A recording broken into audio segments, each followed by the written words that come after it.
ରଘୁ ପ୍ରତିଦିନ ସକାଳ 4ଟାରେ ଉଠୁଥିଲା। ଏକ ଦିନ ସେ ବାହାରକୁ ଆସିଥିଲା। ମାଟି ଉପରେ ନାଟି ଘାସର ସୁବାସ ମିଶୁଥିବା କଳା ପବନକୁ ଗଭୀରରେ ନିଶ୍ୱାସ ନେଲା। ଆଉ ଏକ ଦିନ, ଆଉ ଏକ ପରିଶ୍ରମ। ସେ ମନେ ମନେ କହିଲା, ମା ଖଲିଆ ଘରରେ ପିଠା ତିଆରି କରୁଥିଲେ। ଉଠିଗଲୁ ନା ପୁଅ? ସେ ପଚାରିଲେ। ହଁ ମା। ରଘୁ ହସିଲା। କେଉଁ ପିଲା ସକାଳରେ 4ଟାରେ ଉଠେ? କିନ୍ତୁ ରଘୁ କେବେ ଅଳସ ହୋଇନଥିଲା।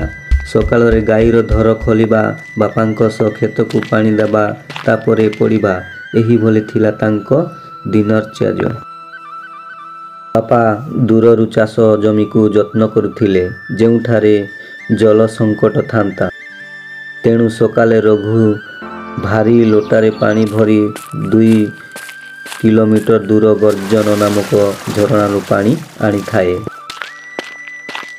ପିଲାମାନେ କେବେ କେବେ ମଜା କରୁଥାନ୍ତି, ହେ ରଘୁ, ତୁ ନିଶ୍ଚିତ ବଡ଼ ମନ୍ତ୍ରୀ ହେବୁ, କିନ୍ତୁ ଏବେ ତ ପାଣିବାଲା। ରଘୁ ହସି ହସି ଉତ୍ତର ଦେଇଥାଏ, ମନ୍ତ୍ରୀ ନୁହେଁ, ମାତ୍ର ଭଲ ମଣିଷ ହେବି। ସେ କେବେ ବି ଅପମାନ ମନେ ରଖୁନଥିଲା। ତାଙ୍କ ମନ ପକ୍କା ଥିଲା, ଲକ୍ଷ୍ୟ ଉଚ୍ଚ ଥିଲା। ମିଶ୍ର ସାର୍ ସେହି ସ୍କୁଲର ଅତ୍ୟନ୍ତ ସମ୍ମାନୀୟ ଶିକ୍ଷକ। ସେ ରଘୁର ଆଖିରେ ଏକ ଭିନ୍ନ ଚମକ ଦେଖୁଥିଲେ। ଏହା ସାଧାରଣ ପିଲା ନୁହେଁ, ସେ ଭାବୁଥିଲେ। ଦିନେ ସାର୍ ତାକୁ ଷ୍ଟାଫ ରୁମକୁ ଡାକିଲେ। ରଘୁ, ତୋର ପଢ଼ା ଭଲ, କିନ୍ତୁ ଜୀବନରେ ସଫଳ ହେବାକୁ ଦିଗ ଜାଣିବା ମଧ୍ୟ ଜରୁରୀ। ରଘୁ ନୀରବତାରେ ଶୁଣୁଥିଲା।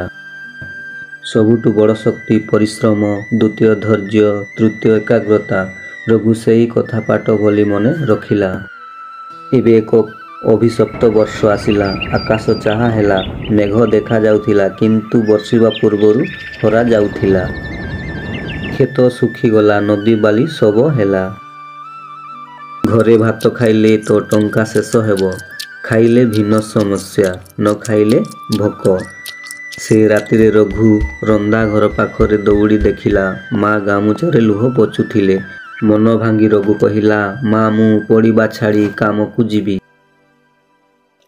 ସୁବଲା ରଘୁର ମୁହଁ 2 ହାତରେ ଧରି କହିଲେ, ତୁମର ପଢ଼ା ହେଉଛି ଆମର ଆଶା। ଆମେ ଭୋକେ ରହିବୁ, କିନ୍ତୁ ତୁମେ ପାଠ ପଢ଼ିବାକୁ ଯିବ। ଏହି କଥା ରଘୁ କେବେ ଭୁଲି ପାରିଲା ନାହିଁ। ପରୀକ୍ଷା ଫଳ ଆସିଲା। ଗାଁର ସମସ୍ତେ ଚମତ୍କୃତ। ରଘୁ ଜିଲ୍ଲାରେ ସ୍ଥାନ ପାଇଲା। ଆଉ ବହୁତ ଲୋକ ଉତ୍ସବ ଭଳି ପାଳନ କଲେ। ଗାଁର ମାଟିରେ ପ୍ରସନ୍ନତା ଢାଳିଗଲା। ରଘୁ ଏବେ ସହରକୁ ପାଠ ପଢ଼ିବାକୁ ବାହାରିଲା। ସାରା ଗାଁ ତାକୁ ଆଶୀର୍ବାଦ ଦେଲା। ସହରର ହସ୍ତିନାପୁର ବିଦ୍ୟାଳୟରେ ସେ ହଷ୍ଟେଲରେ ରହୁଥିଲା। ସେ ପ୍ରତିଦିନ 10ରୁ 11 ଘଣ୍ଟା ପଢ଼ୁଥିଲା। ହଷ୍ଟେଲ ଖର୍ଚ୍ଚ ଅଧିକ ହେତୁ ସେ କ୍ୟାଣ୍ଟିନରେ ବାସନ ପଖ, ଚା ପହଞ୍ଚାଇବା, ରାତିଗୁଡ଼ିକୁ ଥାଳି ସଜାଇ ମଧ୍ୟ ରଖୁଥିଲା। ଆଉ ସେହି ପରିଶ୍ରମର ଫଳରେ ସେ ବିଶ୍ୱବିଦ୍ୟାଳୟରେ ପ୍ରଥମ ହୋଇ ଇଞ୍ଜିନିୟରିଂରେ ଭର୍ତ୍ତି ହେଲା। ଇଞ୍ଜିନିୟରିଂ ପଢ଼ୁଥିବା ବେଳେ ରଘୁ ଆଉ ଗୁରୁତର ପ୍ରୟାସ କଲା। ପ୍ରୋଜେକ୍ଟ ପ୍ରେଜେଣ୍ଟେସନ ପରୀକ୍ଷା ସେ ସବୁଠି ଶ୍ରେଷ୍ଠ ହେବାକୁ ଚେଷ୍ଟା କରୁଥିଲା।